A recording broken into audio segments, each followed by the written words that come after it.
We have a new Derek Barnett trade update to get to on today's Philadelphia Eagles Now. I'm Chase Sr., and as always, no matter where you are, how you're tuned in, we appreciate you for making our coverage a part of your day. We know that earlier this week, Barnett and his agent Drew Rosenhaus did request a trade, but we have some new updates on that front, especially some words from Howie Roseman. Before we take a look at all of that, please make sure you subscribe to the show. We've been able to pick up more than 2,000 subscribers this month, and as you can see here to my right, we're closing in on an incredible milestone here on the channel of 50,000 subscribers. This has been the best month in the history of Eagles Now, at least August was. Let's start September with the bang, and let's pick up some more subs. If you want Eagles content every day, we have you covered. So here was that report earlier this week on August 28th from ESPN's Jeremy Fowler. I did a YouTube short on this, and we talked about it briefly here on the show, that Derek Barnett, through his agent Drew Rosenhaus, gauging the market for a potential opportunity to play more elsewhere per sources.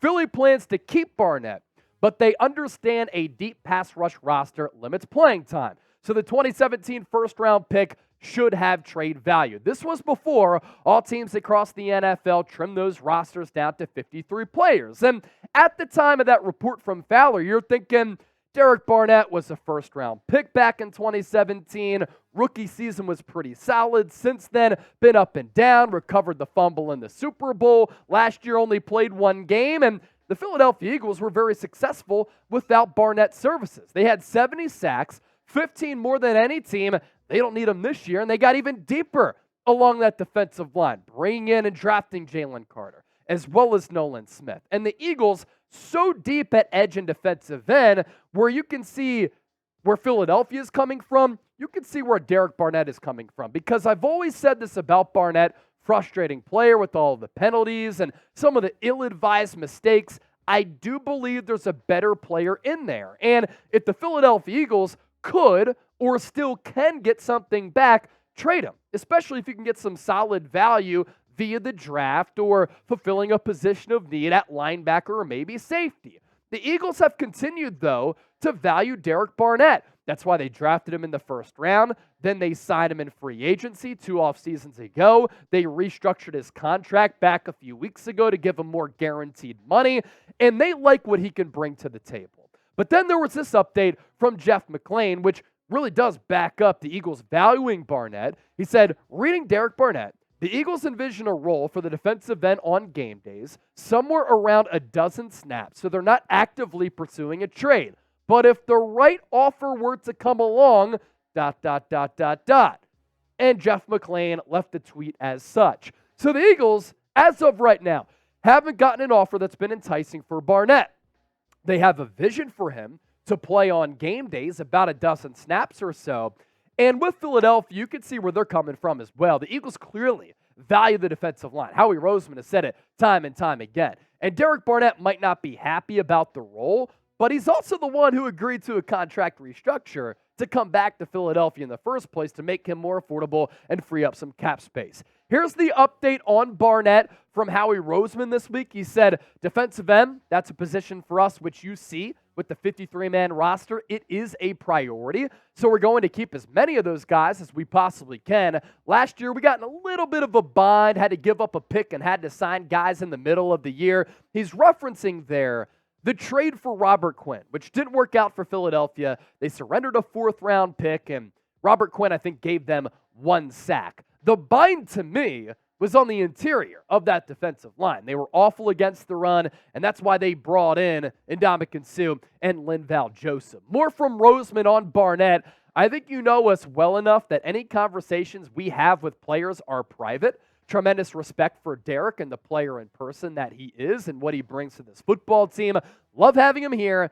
That's why we bring him back. So for us, having those defensive line guys lets us sleep a little bit better at night. And Derek is certainly one of those guys. He's going to be a part of this rotation, at least if he's on this football team. But again, I think if Howie were to be offered a 3rd or 4th round pick, Derek Barnett would have been traded elsewhere. And I'm honestly a little bit surprised that another team across the NFL doesn't look at the pedigree, the QB pressure numbers, the intensity and the toughness that he brings, and the need that they have at defensive end, and they didn't make an offer to Philadelphia that they thought was worth it. So with that, we tee up this, and I want to put you to the challenge here. One word that comes to mind when you think about Derek Barnett. Toughness might be one of them. For me, my one word, penalty.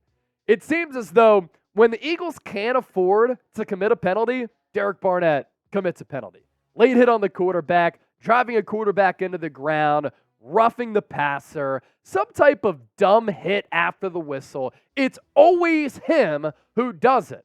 But there's some good and bad with Barnett. And let's be real about this. You talk about the good, he does bring toughness to your defense. The Eagles do value their pass rush. We just heard from general manager Howie Roseman here on the show. He gives you quality, affordable depth at a really important position. He is skilled at pressuring the quarterback. Fascinating numbers coming your way in just a bit. And he was a part of a really famous play. He's the one when Brandon Graham stripped Tom Brady. It was Derek Barnett who recovered that football. But with the good, there's some bad to match that. It's been a disappointing first-round pick. The production hasn't been there for a guy that you drafted in the first round. 2 of his 6 seasons so far in the National Football League have been cut short because of injuries. So he has been injured to a certain degree. The ill-advised penalties that I just alluded to, and the sack number's not great. But sometimes when I look at sack numbers, it's like wins and losses for a pitcher. ERA tells a bigger story than wins and losses for a pitcher. Sometimes quarterback hits and quarterback pressures can be more important than quarterback sacks. Coming up next, really interesting Derek Barnett numbers. And I'm going to compare him to Brandon Graham because these two players a lot more similar than what you might think. First, though, it's never too early to look ahead to the Week 1 opponent. Philadelphia Eagles going to hit the road against the New England Patriots in Foxborough to kick off the 2023 campaign. The Eagles, 3.5-point favorites, over-under for this game at 45 even. If you want to bet on this matchup or any of the Week 1 games all throughout the season as well, all those odds are available thanks to our sportsbook partner, BetUS. Head to chatsports.com/EaglesBet. Promo code Eagles125. You put in $100, you get $125 back. $225 to game with. It's the best deal that any sportsbook has to offer this upcoming NFL season. The Barnett and Brandon Graham similarities. I've always said this about Derek Barnett. He does remind me a little bit from a playing style and production standpoint of Brandon Graham. And you think about both of their trajectories. Both first-round picks, both busts to start their careers. They're not twitchy athletes. They're pure 4-3 defensive ends who have both never had crazy sack numbers. Where Brandon Graham separates from Derek Barnett, personality, leadership, contagious smile. Brandon Graham is a smart and heady player, and he's been able to turn his career around to become an Eagles legend. I wouldn't say any of those adjectives really describe Derek Barnett, but look at these numbers that I find to be very, very interesting. First 6 years for both players. You'll see that Brandon Graham played more games, 80 to Derek Barnett's 65. But the sack numbers are very close. 23.5 for BG, 21.5 for Derek Barnett. So when I say they've never been true sack artists, that's what I'm talking about. How about the quarterback hits, though? This is a number that sides with Derek Barnett. So while he's only had 21.5 sacks in 65 games, he's gotten after the quarterback a lot more than BG. 33 more quarterback hits as compared to Brandon Graham. Hurries do side with Brandon Graham, 179 to 92. Tackles for loss on par with one another. So Derek Barnett, there's a possibility. There is a chance for him to turn around his career. And I think Howie Roseman, who's been running this front office, who's seen Brandon Graham come into his own, might see that same potential at good value because they're not paying Derek Barnett all that much money with DB that they had with BG. So if you enjoyed today's show, I want you to give me a real one down below in the chat. As always, we appreciate you for tuning into the show. Don't forget to subscribe. If you want opinions, analysis, news, rumors, live shows, watch parties, we do it all here on Eagles Now. Let's get to 50,000 subscribers together.